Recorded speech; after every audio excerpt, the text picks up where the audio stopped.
are here at Domsa.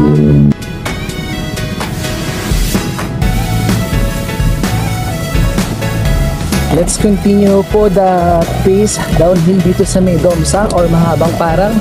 And then right after, aahunin natin po siya pabalik. Slow pace. Tatay. Okay.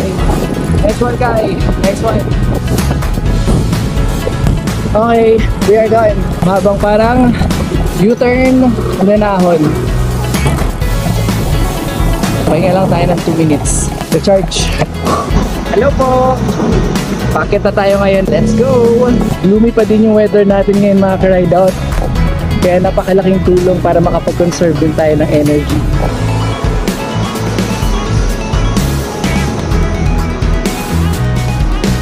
Kapag